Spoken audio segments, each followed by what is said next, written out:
اعوذ باللہ من الشیطان الرجیم بسم اللہ الرحمن الرحیم الحمد للہ رب العالمین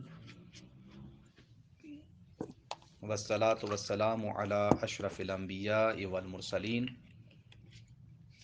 وعلی آلہ طیبین الطاہرین لا سیما بقیت اللہ الاعظم اما بعد فقد قال اللہ الحکیم فی کتابہ الکریم بسم اللہ الرحمن الرحیم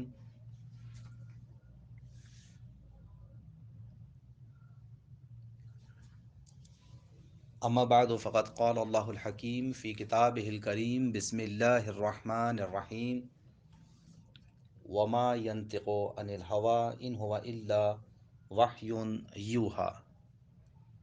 معزز سامعین، خواہران و برادران عزیز، طلبہ و طالبات، پروردگار عالم اپنی محکم اور مدلل کتاب میں ارشاد فرما رہا ہے کہ وما ينطق عن الهوى ان هو الا وحی یوحی، کہ ہمارا یہ نبی، ہمارے یہ رسول بغیر وحی الہی کے کلام نہیں کرتے ہیں۔ وما ينطق عن الهوى ان هو الا وحی یوحی، یہ کوئی کلام کرتے ہی نہیں ہے، اگر کوئی کلام کرتے ہیں تو وحی الہی کے عین مطابق ہوتا ہے، اسی کے سائے میں ان کا کلام ہوتا ہے۔ پروردگار عالم کی جانب سے جب تک وحی نازل نہ ہو جائے تو نبی کریم صلی اللہ علیہ وآلہ وسلم کی خوبی یہ ہے کہ ان کے ہر کلام کے اوپر وحی الہی کی مہر ثبت ہوئی ہوئی ہے۔ مرضی معبود کے خلاف ایک لفظ پیغمبر کی زبان پہ نہ کبھی جاری ہوا ہے اور نہ کبھی جاری ہو سکتا ہے، اور یہ تصور کرنا ہی محال ہے کہ ائمہ اہل بیت علیہم السلام یا پیغمبر اکرم صلی اللہ علیہ وآلہ وسلم کی زندگی میں کبھی کوئی ایسا مرحلہ پیش آئے کہ ان سے کوئی خطا سرزد ہو۔ وہ معصوم ہیں، معصوم پیدا ہوئے ہیں، معصوم دنیا سے جاتے ہیں۔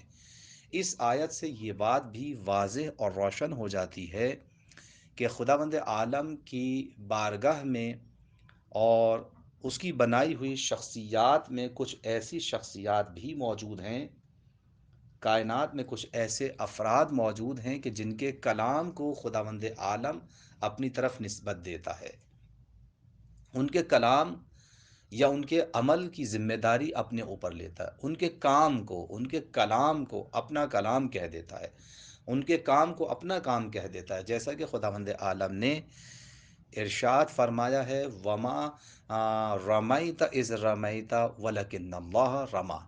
اے میرے حبیب، یہ جو آپ نے پھینکا ہے، وما رمیت اذ رمیت، کہ جب آپ مٹی پھینک رہے تھے ان کی طرف تو یہ آپ نے نہیں پھینکی ہے، بلکہ یہ خداوند عالم نے، ولیکن اللہ رما، بلکہ اللہ تعالیٰ نے یہ مٹی ان کی طرف پھینکی ہے۔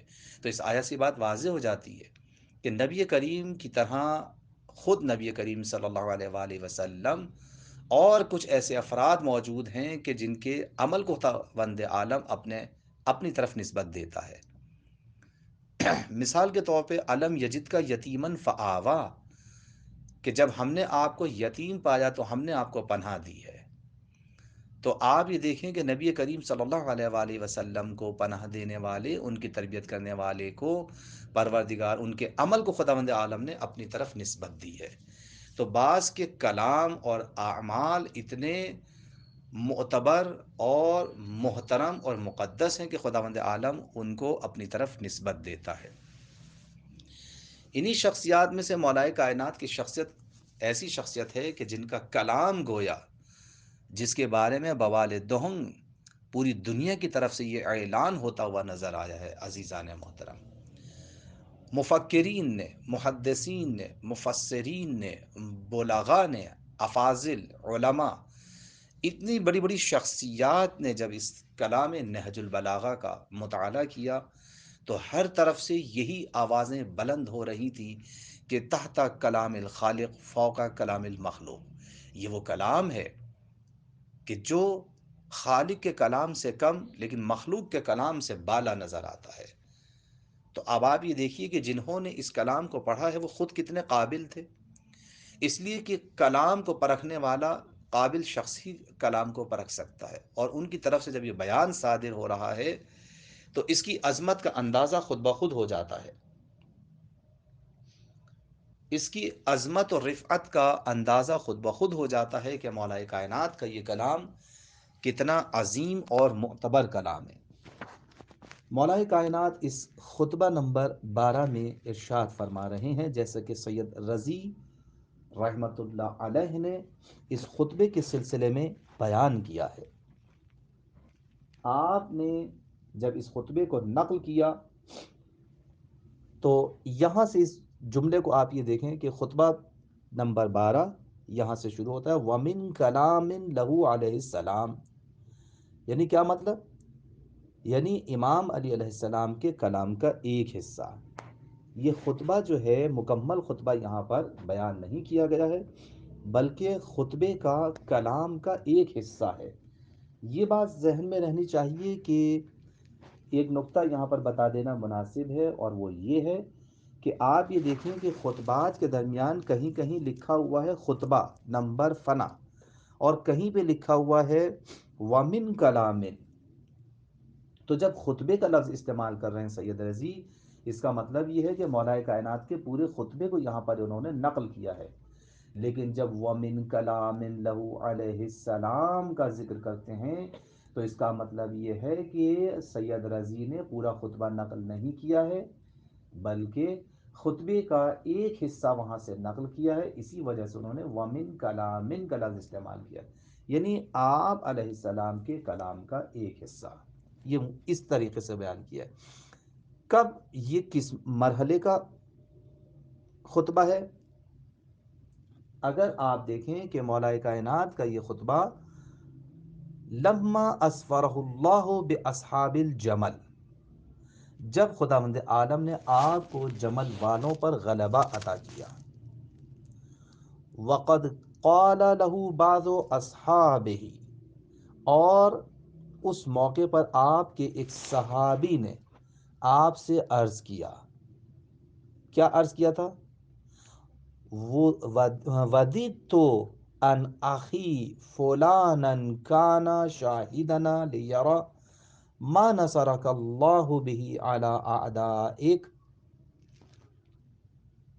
آپ سے عرض کیا کہ میرا فلاں بھائی بھی یہاں موجود ہوتا تو وہ بھی دیکھتا کہ اللہ نے کیسی آپ کو دشمنوں پر فتح اور کامرانی عطا فرمائی ہے۔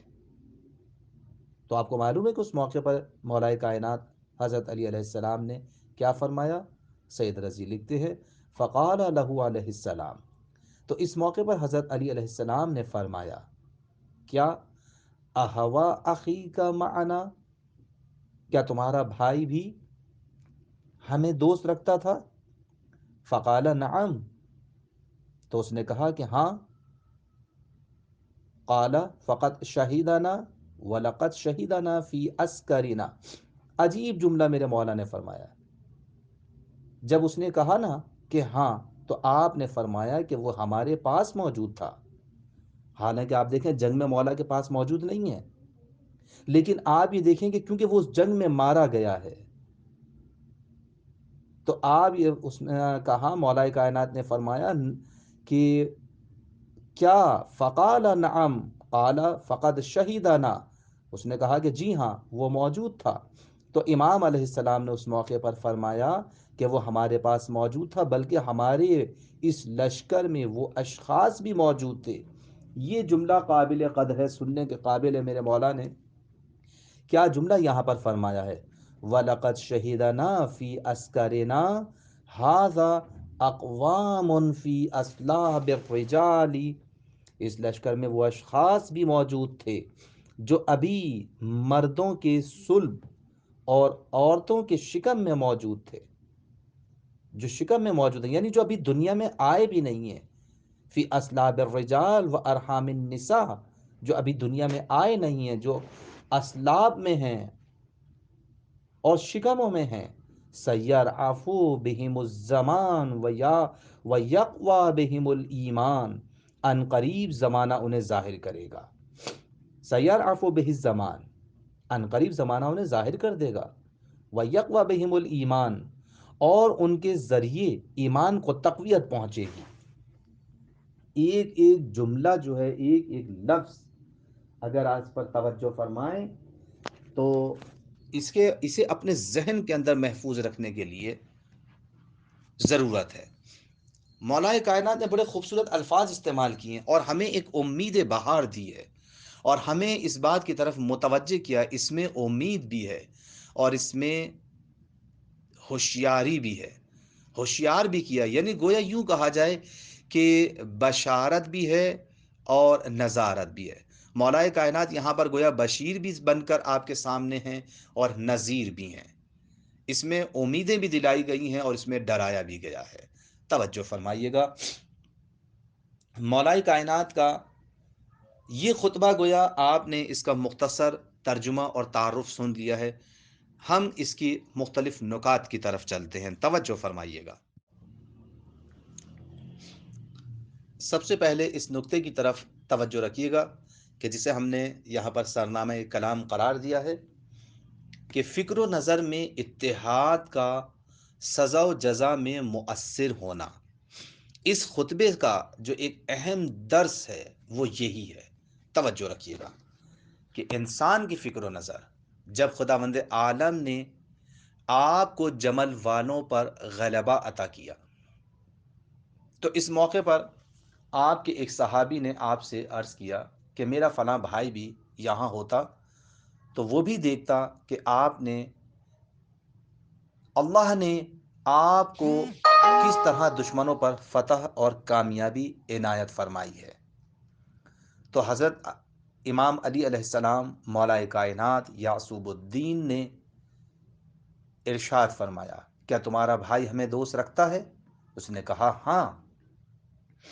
تو آپ نے فرمایا کہ وہ ہمارے پاس موجود تھا، بلکہ ہمارے اس لشکر میں وہ اشخاص بھی موجود تھے جو ابھی مردوں کے صلب اور عورتوں کے شکم میں ہیں، ان قریب زمانہ انہیں ظاہر کرے گا اور ان سے ایمان کو تقویت پہنچے گی۔ یہ میرے مولا کائنات کا کلام ہے۔ حضرت علی علیہ الصلاۃ والسلام امیر المؤمنین مولا کائنات کے اس کلام سے واضح ہوتا ہے کہ فکر و نظر میں اتحاد کا دائرہ اتنا وسیع ہے کہ زمان و مکان کی اس میں کوئی حد نہیں ہے۔ توجہ فرمائیے گا، ایک ایک جملہ محفوظ رکھنے کے قابل ہے۔ اس کی حد ہم امیر المومنین کے اس کلام سے محسوس کر سکتے ہیں کہ جو میرے مولا نے یہاں پر ارشاد فرمایا ہے، اور پھر دوسرا میرے مولا کا اسی سلسلے میں ارشاد ہے کہ آپ دیکھیں کہ مولا کائنات کے اس جملے کی جو مار ہے وہ کہاں تک جا رہی ہے۔ اس خطبے کے اس جملے کے ذریعے سے مولا کائنات نے کہاں تک، یعنی اس کا دائرہ آپ دیکھیں کتنا وسیع و عریض ہے میرے مولا کائنات کے اس جملے کا، کہ مولا کائنات نے ایک جملے کے اندر گویا یوں کہا جائے کہ کوزے میں سمندر کو سمیٹ دیا ہے۔ آپ دیکھیں کہ امیر المومنین کے اس کلام سے واضح ہو رہا ہے کہ فکر و نظر میں اتحاد کا دائرہ اتنا وسیع ہے کہ زمان و مکان کی اس میں کوئی حد نہیں ہے۔ اس کی حد ہم امیر المومنین کے اس کلام سے محسوس کر سکتے ہیں کہ جو خطبہ نمبر 201 میں میرے مولا نے ارشاد فرمایا، وہ جملہ کیا ہے؟ خطبہ نمبر نوٹ کر لیجئے، خطبہ نمبر 201۔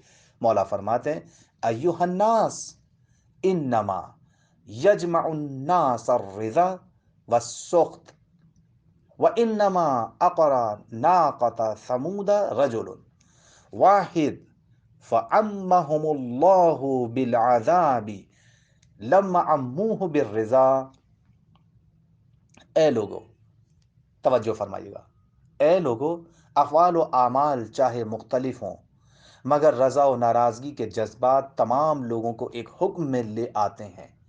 آخر قوم سمود کی اونٹنی کو ایک ہی شخص نے پے کیا تھا، لیکن اللہ نے عذاب سب پر کیا کیونکہ وہ سارے کے سارے اس پر رضا مند تھے۔ عزیزان محترم، اس سلسلے میں ابھی آپ کے سامنے آیات کے شواہد پیش کروں گا، لیکن ایک نقطہ یہاں پر ذہن میں آیا ہے جو آپ کو گوش گزار کرانا بہت مناسب ہے۔ آپ یہ دیکھیے کہ امیر المومنین نے ایک جملے سے آنے والے قیامت تک کے انسانوں کو گویا اپنے اس جملے کی گہرائی اور گہرائی میں سمیٹ لیا ہے۔ آپ دیکھیں کہ میرے مولا کائنات کا یہی کمال ہے کہ جب میدان لشکر میں آتے ہیں تو جس پر تلوار اٹھتی ہے، آپ دیکھیں اندھیری رات میں کبھی تلوار چلی، کبھی رکی، کبھی اٹھی، کبھی جھکی، تو آپ یہ دیکھیں کہ تلوار چلتی ہے، رکتی ہے۔ حالانکہ کتنے سپاہی میدان جنگ میں ایسے تھے کہ جب تلوار چلتی ہے اور جس پر اٹھ گئی ایک مرتبہ تو تلوار جب تک پڑ نہ جائے تو ہٹی نہیں ہے۔ لیکن میرے مولا کائنات کا یہ کمال تھا کہ تلوار بھی چلائی تو اس انداز سے چلائی کہ سامنے تلوار میں یہ دیکھ رہے ہیں کہ کون آیا ہے سامنے اور کسے مارنا ہے اور کسے چھوڑنا ہے۔ کتنے لوگ ایسے ہیں کہ مولا کائنات کی تلوار سے زد سے سامنے تلوار کے آ رہے ہیں لیکن میرے مولا اس کو مار نہیں رہے۔ آخر کیا وجہ ہے؟ ساری انسانیت حیران ہے کہ دشمن سامنے آ جائے اور بچ کے چلا جائے، چھوڑ دے انسان، یہ ناممکنات میں سے بات نظر آتی ہے۔ لیکن امیر المومنین حضرت علی علیہ السلام کا یہ طرہ امتیاز ہے، یہ الہی صفت ہے میرے مولا کی۔ آخر میرے مولا کیا چیز دیکھ کر چھوڑ رہے تھے؟ یہی نہ جب پوچھنے والے نے پوچھا کہ مولا آخر ایسا کیوں کیا آپ نے، تو جواب کیا ملا کہ میرے مولا نے یہی کہا کہ تم جب تلوار چلاتے ہو تو تمہیں کچھ نظر نہیں آتا، تمہیں صرف سامنے نظر آتا ہے کہ کون سامنے، دشمن سامنے مار ڈالا۔ لیکن جب علی کی تلوار چلتی ہے، ذوالفقار چلتی ہے، تو یہ دیکھ کر چلتی ہے کہ اس کی نسلوں میں کون آنے والا ہے۔ اگر کوئی مومن ایک نسل میں ایک مومن بھی آنے والا ہے، 1000 سال کے بعد بھی اگر اس کی نسل میں کوئی مومن آنے والا ہے تو میرے مولا نے اس کو چھوڑ دیا۔ آپ یہ دیکھیں کہ امیر المومنین حضرت علی علیہ السلام کی نگاہ میں ایک مومن کی کتنی عظمت و عزت ہے، کتنا مقام و مرتبہ ہے۔ حالانکہ دیکھ رہے ہیں کہ جو سامنے آیا ہے یہ میرے مقابلے پر آیا ہے، میرے مولا آپ اسے مار ڈالیے، اس لیے کہ آپ کا دشمن ہے، آپ کے مقابلے پر آیا ہے۔ اس کا بیٹا دنیا میں آئے گا تو آپ کے بیٹے حسن کو نقصان پہنچائے گا، اس کا بیٹا دنیا میں آئے گا تو آپ کے حسین کو نقصان پہنچائے گا، اس کی نسلیں دنیا میں آئیں گی تو آپ کی نسلوں کو نقصان پہنچائیں گی، لیکن میرے مولا آپ پھر بھی اسے کیوں چھوڑ رہے ہیں؟ جواب یہی آ رہا ہے کہ اسے اس وجہ سے چھوڑا جا رہا، میں اپنی تکلیف برداشت کر لوں گا، اپنے بیٹے حسن کی اذیتوں کو برداشت کر لوں گا، حسین کی تکلیفوں کو برداشت کر لوں گا، لیکن میں یہ برداشت نہیں کر سکتا کہ کسی مومن کی جان ہمارے ہاتھوں سے بے گناہ چلی جائے۔ اب آپ اندازہ لگائیے کہ مولا کائنات کس مقام پر فائز ہے کہ جہاں ایک مومن جو 1000 سال کے بعد دنیا میں آنے والا ہے اس کا خون بہانے کے لیے تیار نہیں ہے، جبکہ دنیا میں آیا نہیں ہے ابھی، لیکن جو اس کے اجداد میں سے کوئی دنیا میں موجود ہے اور مولا کائنات کے سامنے دشمن بنا کھڑا ہے، مولا نے کتنی جانوں کو صرف ایک مومن کے خاطر چھوڑ دیا، کتنے دشمنوں کو صرف ایک مومن کے خاطر چھوڑ رہا ہے۔ اب آپ کو اندازہ ہوا کہ مولا کائنات کے سامنے کیسے کیسے خطرناک قسم کے دشمن پھرتے رہے اور میرے مولا نے ان سے انتقام نہیں لیا۔ کیوں؟ دیکھ رہے ہیں کہ ان کی نسلوں میں شاید کوئی مومن آنے والا ہے، ورنہ جس کی نسل پڑھ لی ہے میرے مولا نے اسے کبھی چھوڑا نہیں، اسے مار ڈالا ہے۔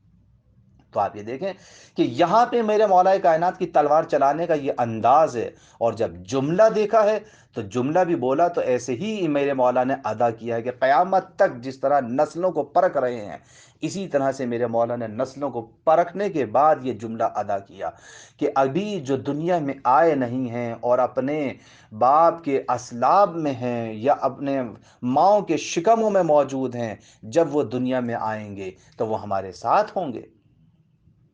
یہاں کتنا وسیع و عریض میرے مولا نے اس کے دائرے کو بیان کیا ہے کہ سزا و جزا میں اتحاد نظر آتا ہے، فکر و نظر کا اتحاد سزا و جزا میں مؤثر ہے۔ اب آئیے آپ قرآن کریم کی ان آیات کی طرف کہ جہاں میں آپ کو لے کے جانا چاہتا ہوں، توجہ فرمائیے۔ جیسا کہ قرآن کریم میں ارشاد ہو رہا ہے، سورہ آراف قرآن مجید کا 7واں سورہ، آیت نمبر 77، آیت نمبر 77 میں ارشاد ہو رہا ہے، بسم اللہ الرحمن الرحیم، فَأَقَرُوا النَّاقَةَ وَعَتَوْا عَنْ أَمْرِ رَبِّهِمْ، انہوں نے ناقے کے پاؤں کاٹ ڈالے اور حکم خدا سے سرتابی کی۔ توجہ فرمائیے گا، یہاں پر لفظ عقر یہ اونٹنی کے پاؤں کاٹنے کی طرف اشارہ ہے۔ عقر، عین قاف را، رے جسے اردو میں کہتے ہیں، عین قاف اور را، یہ اونٹنی کے پاؤں کاٹنے کی طرف اشارہ ہے۔ اب آپ توجہ فرمائیے کہ سورہ قمر کی آیت نمبر 29، اس میں یہ لفظ مفرد آیا ہے۔ ارشاد ہوتا ہے فَنَادَوْا صَاحِبَهُمْ فَتَعَاطَىٰ فَعَقَرَ، لفظ مفرد ہے۔ تو ان لوگوں نے اپنے ساتھی کو آواز دی اور اس نے اونٹنی کو پکڑ کر اس کی کونچیں کاٹ ڈالی۔ توجہ فرمائے گا، آیت نمبر 29 یہ اس بات کی طرف اشارہ ہے کہ ناقہ کو قتل کرنے والا ایک ہی شخص تھا۔ اب آپ دیکھیں ایک شخص نے قتل کیا ہے اور یہاں پہ یہ لفظ مفرد آیا ہے۔ اب آپ دیکھیں لیکن عذاب پوری قوم پہ آیا، جبکہ سورہ شمس کی آیت نمبر 13، سورہ شعراء آیت نمبر 157، سورہ ہود آیت نمبر 65 میں یہ لفظ جمع کی صورت میں عقرو آیا ہے۔ اس میں پوری قوم کی طرف ناقے کو قتل کرنے کی نسبت دی گئی ہے۔ آخر قتل تو ایک ہی آدمی نے کیا تھا، اس ناقے کو پے تو ایک آدمی نے کیا، کونچے ایک آدمی نے کاٹی ہیں جناب، ایک آدمی نے تلوار چلائی تھی، لیکن پوری قوم کی طرف نسبت کیوں دی ہے قرآن کریم نے سورہ شمس کے اندر، سورہ شعراء کے اندر، سورہ ہود کے اندر؟ وجہ یہ ہے کیونکہ یہ سب کے سب لوگ اس کے کام پر خاموش اور راضی تھے۔ اس سلسلے میں چند روایات بھی آپ کی خدمت میں پیش کیے دیتے ہیں تاکہ آپ کو اندازہ ہو کہ نہ صرف قرآن کریم بلکہ آیات کے بعد روایات میں بھی اس چیز کو خصوصیت کے ساتھ بیان کیا گیا ہے۔ نبی کریم صلی اللہ علیہ وآلہ وسلم سے روایت ہے، قال رسول اللہ صلی اللہ علیہ وآلہ وسلم من شہد امرا فکرہہ کان کمن غاب عنہ ومن غاب عن امرین فرضیہ کان کمن شہدہ۔ جو شخص کسی چیز کو دیکھ رہا ہو اور اس سے متنفر ہو تو ایسا ہی ہے جیسے وہ غائب ہے، لیکن اگر کوئی شخص کسی امر میں غائب ہو مگر اس پر راضی ہو تو ایسا ہی ہے جیسے وہ اس میں شریک اور حاضر ہو۔ امام رضا علیہ السلام ارشاد فرماتے ہیں، آپ دیکھیں کہ جس طرح سے پیغمبر اکرم صلی اللہ علیہ وآلہ وسلم نے ارشاد فرمایا، امام رضا علیہ السلام سے بھی اس سلسلے میں روایت موجود ہے۔ مولا فرماتے ہیں سامن الحجت، مولا فرماتے ہیں لو ان رجلا قتل بالمشرق فرضی بقتلہ رجل فی المغرب لکان الرازی عند اللہ عز وجل شریک القاتل۔ توجہ فرمائیے گا، اگر کوئی شخص مشرق میں قتل ہو جائے اور مغرب میں کوئی اس کے قتل پر راضی ہو تو وہ قاتل کے ساتھ شریک شمار ہوگا۔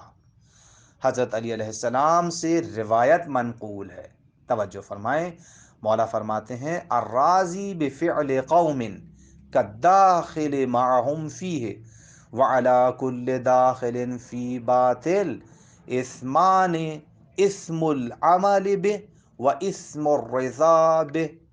مولا فرماتے ہیں کہ جو شخص کسی قوم کے عمل پر راضی ہو تو وہ ایسے ہی ہے جیسے وہ ان کے اس فعل میں شریک رہا ہے، البتہ عمل کرنے والا دوہرا گنہگار ہوتا ہے۔ عمل انجام دینے کا گناہ اور اس پر راضی ہونے کا گناہ، دو طرح کے گناہ اس کے سرزد ہیں۔ ایک تو یہ کہ اس نے عمل انجام دیا اور دوسرا یہ کہ اس عمل پہ راضی تھا، اس وجہ سے دوہرا گناہ کا مرتکب قرار پائے گا۔ اب توجہ فرمائیے یہاں پر کہ مزاج اسلام یہ ہے عزیزان محترم کہ وہ ابتدا ہی سے انسان کی روح و جان میں اصلاحات پیدا کرتا ہے، جاری کرتا ہے، تاکہ مقام عمل میں انسان خود بخود اپنی اصلاح کر لے۔ مقام عمل بہت اہم ہے انسان کے لیے، عقیدے کے ساتھ ساتھ انسان کو اپنا کردار سنوارنا ضروری ہے۔ ہمارے اہل بیت علیہم السلام اہل کردار ہیں، صاحبان عمل ہیں، کبھی عمل سے بے نیاز نہیں ہوئے، لہٰذا وہ اپنے چاہنے والوں سے بھی یہی تقاضا کرتے ہیں کہ ایمان کے ساتھ ساتھ عمل اختیار کرو، کردار سازی کرو۔ لہٰذا جب ایک مسلمان کو پتہ چلتا ہے کہ فلاں نیک کام ضرور انجام پانا چاہیے تو وہ فوراً اس کے لیے کوششیں کرتا ہے اور دل و جان سے اس کام کی انجام دہی کے لیے تک و دو کرتا ہے۔ یاد رکھیے کہ اس کی باطنی سعی و کوشش اس کے اعمال پر اثر انداز ہوتی ہے، انسان کی فکر اس کے عمل پر اثر انداز ہوتی ہے، یہ بات ذہن میں رہنی چاہیے۔ یہاں پر ایک واقعہ آپ کی خدمت میں پیش کرنا مناسب ہے۔ توجہ فرمائیں کہ یہاں صحابی رسول نبی کریم صلی اللہ علیہ وآلہ وسلم کے عظیم صحابی جناب جابر بن عبداللہ الانصاری کا ایک واقعہ میں آپ کی خدمت میں پیش کرنا چاہتا ہوں کہ جس سے آپ کو اندازہ ہوگا کہ انسان کی فکر و نظر اس کی سزا و جزا میں کس طرح مؤثر ہے۔ یہ بہت اہم واقعہ ہے اور اس سے ہمیں ایک بہترین درس ملتا ہے اپنی ذاتی زندگی کو سنوارنے کے لیے، اپنی خانوادگی، اپنی گھریلو زندگی کو سنوارنے کے لیے، اپنے معاشرے کی زندگی کو بہتر بنانے کے لیے۔ توجہ فرمائیں، جابر بن عبداللہ الانصاری کا ایک مشہور واقعہ یہاں پر پیش کیا جا رہا ہے کہ جب آپ شہادت امام حسین علیہ السلام کے بعد چہلم کے دن قبر امام حسین علیہ السلام کی زیارت کے لیے کربلا پہنچے تو اس وقت آپ نے بڑے پردرد انداز میں نالہ و شیون کیا، اور اس وقت آپ نے امام حسین اور انصار حسینی کو بڑے معنی خیز اور پرسوز لہجے میں خراج عقیدت پیش کیا۔ عجیب انداز تھا جناب جابر بن عبداللہ انصاری کا، اور اس طرح زیارت نامہ پڑھا، یقیناً آپ نے پڑھا ہوگا۔ میں چونکہ موضوع کی مناسبت سے اس زیارت نامے کو جو جناب جابر بن عبداللہ الانصاری صحابی رسول نے اس وقت امام حسین علیہ السلام کی قبر کے پاس کھڑے ہو کر پیش کیا ہے وہ پیش کر رہا ہوں۔ آپ نے کہنا شروع کیا، مختصر یہاں پر الفاظ نقل کر رہا ہوں۔ قال السلام علیکم ایہا الارواح التي حلت بفناء الحسین واناخت برحلہ اشہد انکم اقمتم الصلاة وآتیتم الزکاة وامرتم بالمعروف ونہیتم عن المنکر وجاہدتم الملحدین وعبدتم اللہ حتی آتاکم الیقین۔ طویل زیارت نامہ ہے، اس کے چند جملے میں یہاں پر آپ کی خدمت میں پیش کر رہا ہوں۔ مولا جناب جابر بن عبداللہ الانصاری مولا کی بارگاہ میں عرض کرتے ہیں، سلام ہو، سلام ہو آپ پر اے ارواح کہ آپ نے آستانہ حسین پر اپنی جانوں کا نذرانہ پیش کیا۔ اصحاب حسینی کو اس انداز سے مخاطب کیا ہے آپ نے کہ جنہوں نے کربلا میں امام حسین علیہ السلام کے آستانے پر اپنی جانوں کا نذرانہ پیش کیا اور ان کے قدم بقدم رہے، میں گواہی دیتا ہوں کہ بے شک آپ نے نماز کو قائم کیا، زکوٰۃ ادا کی، امر بالمعروف اور نہی عن المنکر کا فریضہ انجام دیا، ملحدین سے جہاد کیا اور تا دم حیات اللہ کی عبادت کی۔ اس کے بعد جو جملہ بیان کیا ہے نا، توجہ فرمائیے گا اس جملے پر، کہتے ہیں والذی بعث محمدا بالحق لقد شارکنا فیما، یہ جملہ توجہ کرنے کے قابل ہے، لقد شارکنا فیما دخلتم فیہ، اور قسم ہے اس خدا کی کہ جس نے حضرت محمد مصطفیٰ صلی اللہ علیہ وآلہ وسلم کو حق کے ساتھ مبعوث کیا، بے شک ہم بھی آپ کے ساتھ اس نعمت اور اجر و ثواب میں شریک ہیں۔ لقد شارکناکم فیما دخلتم فی، بے شک ہم بھی آپ کے ساتھ اس نعمت اور اجر و ثواب میں شریک ہیں۔ یہ جملہ قابل قدر ہے، یہ غور کرنے کے قابل جملہ ہے یہاں پر۔ اب یہاں پہ دیکھیں، جب جیسے ہی جناب جابر نے جملہ ادا کیا تو قال عطیہ، عطیہ بہت بڑے، اس مقام پر آپ یہ دیکھیں کہ جناب جابر کے یہ جملے سن کر ابن عطیہ جیسے صاحب معرفت ساتھی نے حیرت سے اعتراض آمیز انداز میں سوال کر دیا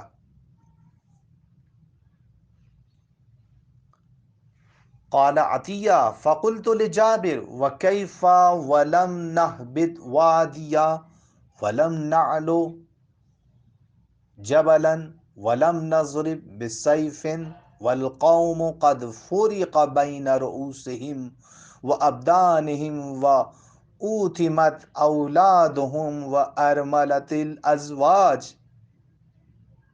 اس موقع پر جناب جابر بن عبداللہ انصاری کے عظیم ساتھی جو صاحب معرفت بھی ہیں، انہوں نے حیرت سے اعتراض آمیز انداز میں سوال کر دیا، اے جابر، ہم نے ایسا کون سا کام کیا ہے کہ ہم ان کے ساتھ شریک قرار پائیں؟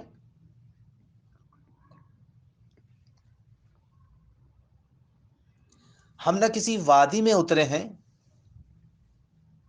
نہ کسی پہاڑ کو سر کیا ہے، اور نہ ہی ہم نے تو کوئی تلوار چلائی ہے، جبکہ انصار حسینی کے سر و تن میں جدائی ہو گئی، ان کے بچے یتیم ہو گئے اور ان کی زوجات بیوہ ہو گئیں۔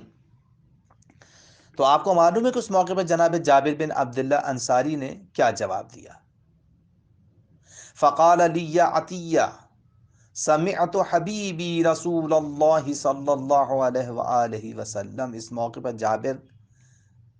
جناب جابر نے عطیہ سے کہا، میں نے اپنے حبیب حضرت رسول خدا صلی اللہ علیہ وآلہ وسلم سے سنا ہے۔ توجہ کیجیے گا کیا روایت بیان کرتے ہیں، کیا سنا رسول اللہ سے؟ یقول، حضور فرماتے ہیں، من احب قوما حشر معہم، جو شخص جس قوم و گروہ کو محبوب رکھے گا وہ اسی کے ساتھ محشور ہوگا۔ ومن احب عمل قوم اشرک فی عملہم، اور جو شخص جس قوم و گروہ کے عمل کو پسند کرے گا وہ اس کے عمل میں شریک ہے۔ والذی بعث محمدا بالحق نبیا انا نیتی و نیت اصحاب علی ما مضى علیہ الحسین۔ یہ جملہ جناب جابر کا سننے قابل ہے۔ کیا کہتے ہیں جناب جابر نے پھر کہا، اس خدا کی قسم کہ جس نے محمد مصطفیٰ صلی اللہ علیہ وآلہ وسلم کو حق کے ساتھ مبعوث کیا، یاد رکھو میری اور میرے اصحاب کی نیت و قصد وہی ہے جو امام حسین اور ان کے انصار کی نیت ہے۔ یہ قرآن کریم کا طریقہ ہے کہ جو لوگ بھی کسی کے عمل پر راضی رہتے ہیں انہیں اس قوم یا شخص کے عمل میں شریک قرار دیتا ہے۔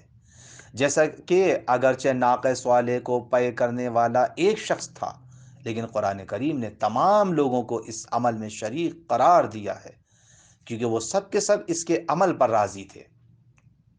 اسی طرح قرآن کریم نے متعدد مقامات پر نبی کریم صلی اللہ علیہ وآلہ وسلم کے زمانے میں مدینے میں بسنے والے یہودیوں کی مذمت کی ہے اور انہیں انبیاء گزشتہ کا قاتل قرار دیا ہے، جبکہ عصر پیغمبر میں بسنے والے یہودیوں میں اور ان قاتل یہودیوں میں تقریباً 500 سال کا ایک طویل عرصہ گزر چکا تھا۔ آپ دیکھیں لیکن کیا عمل، نیت، فکر و نظر کا اتحاد، تائید، رضائیت، یہ سب چیزیں موجود تھیں۔ حالانکہ آپ دیکھیں ایک طویل عرصہ گزر چکا ہے، لیکن چونکہ وہ اپنے گزشتہ یہودیوں کے عمل پر راضی تھے، اس لیے قرآن کریم نے ان یہودیوں کو ان گزشتہ یہودیوں کے عمل میں شریک قرار دیتے ہوئے قاتل قرار دیا، جیسا کہ ارشاد ہوتا ہے۔ توجہ فرمائیے گا، قل قد جاءکم رسل من قبل بالبینات وبالذی قلتم فلما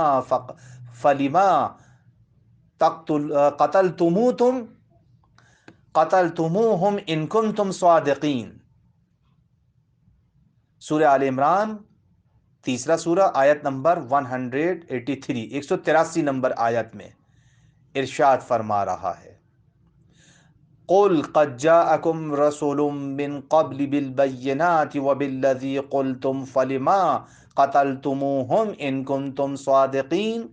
اے میرے حبیب ان سے کہہ دیجئے کہ مجھ سے پہلے بہت سے رسول معجزات اور تمہاری فرمائش کے مطابق صداقت کی نشانیاں لے کر آئے ہیں، پھر تم نے انہیں کیوں قتل کر دیا؟ آپ دیکھیں حق کی گواہیوں کے باوجود، روشن نشانیوں کے باوجود انہیں قتل کر دیا گیا۔ اگر تم اپنی بات میں سچے ہو تو بتاؤ پھر ایسا کیوں کیا؟ اب آپ دیکھیں کہ قتل کرنے والے کیا یہ یہودی تھے جو رسول اللہ صلی اللہ علیہ وآلہ وسلم کے حضور موجود تھے، یا ان کے آباء و اجداد، یا بہت سو کے آباء و اجداد بھی نہ تھے؟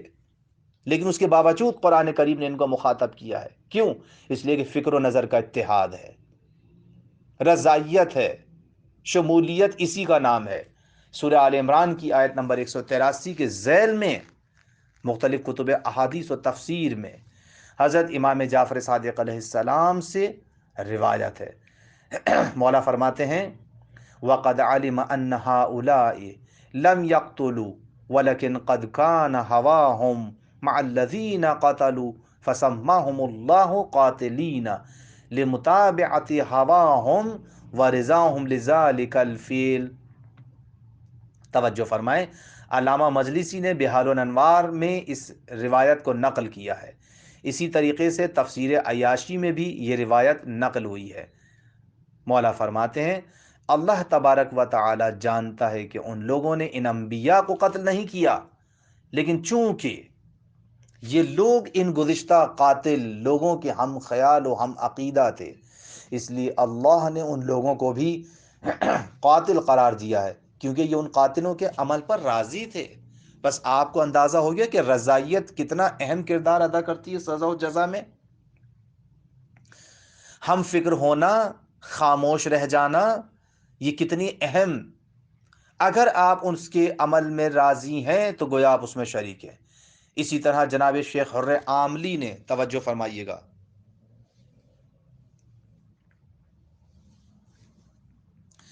جناب شیخ حر عاملی نے اپنی معروف کتاب وسائل الشیعہ کی کتاب امر بالمعروف اور نہی عن المنکر میں اس سلسلے میں متعدد روایات نقل کی، اگر آپ دیکھنا چاہیں تو وہاں ملاحظہ کر سکتے ہیں۔